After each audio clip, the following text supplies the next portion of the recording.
What's up, guys? Rachel West, Rick Stroud, and Joey Knight out here at the Bucs facility getting ready for Bucs versus Rams on Sunday, guys. And I think it's very obvious to everyone the Bucs are in desperate need of a win. It's been some dark times around here lately. But Rick, this kind of feels like the perfect time in the season. It's halfway through. 3-5, not where they want to be, but kind of the perfect time for a reset, maybe. Well, it really is, and I wrote about that in the Tampa Bay Times and on TampaBay.com. I just think that you're halfway through the season, or will be at halftime of this game. They've had an extended period of time off. You get the 10 days between games because it was a Thursday night game. You look at Tom Brady and many of his personal problems. His divorce is now final. Hopefully that's behind him, and they're getting guys back healthy. Akeem Hicks is going to come back, Sean Murphy-Bunting, Carlton Davis, guys they need to play big on this football team, as well as here come the Rams, a team that ended last season for them. So all the motivation in the world, a chance to take a breath and really kind of set it up for this second half. And Joey, Rick mentioned a lot of those guys that they are getting back are on the defense. We've talked about here the last couple of weeks that the defense has been struggling in terms of takeaways, 4 straight games now without a takeaway. How much is that going to help getting those guys back on defense now? Well, it certainly can't hurt. And this statistic, 4 consecutive games without a takeaway, it's almost a fluky stat as much as of a flaw.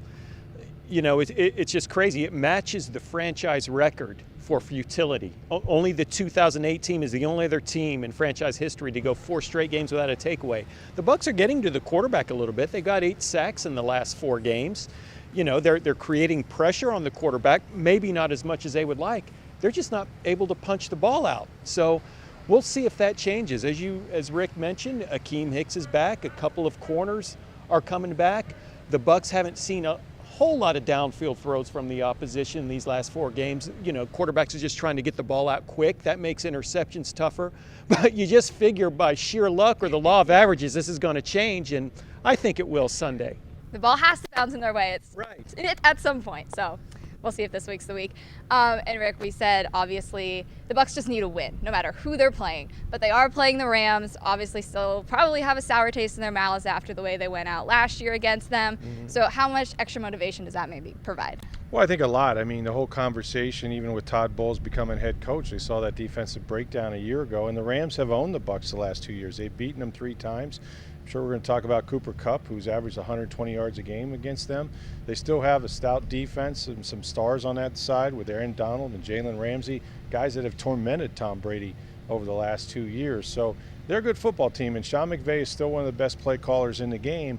And I just think that, that whether they come in here, and the one thing they share with the Bucs in addition to the record is they don't run the football very effectively or very much. And so but I've seen McVay come in here and throw it 52 times and win. So this is a team that has given them fits, much like the Saints had their number, and they managed to avenge that earlier this year. And Joey, we are going to talk about Cooper Kupp, wide receiver for them. Just how much of a threat is he? He's kind of killed the Bucs these last couple games. No question. I think he's totaled 18 catches in the last 2 games. Of course, that downfield dagger on the next to last play of the game last year that essentially ended Tampa Bay's season. He's a little dinged up, if there's any good news in this. He got his ankle landed on against the 49ers late in that game last Sunday. It really looked a lot worse than it turned out to be. Sean McVay says there's no structural damage, but they've kept him out of practice this week with the intention of letting him give it a go Sunday. I think he's going to try to play because the Rams need this win just as badly as the Bucs. We'll see how effective he is. He's a funky route runner, and we'll just see how well he can cut. But, I fully believe he will try to give it a go, and we'll see if he's as effective as he's been in the past 3 meetings. Yeah, hopefully for the Bucs' sake, not. But 2 teams, as you said, that are in dire need for a win here. We'll see if the Bucs are able to come out on top on this one on Sunday. Make sure you guys are keeping up with all of our Bucs coverage that we've got for you over on social media at Sports by Tampa Bay Times, as well as over at TampaBay.com.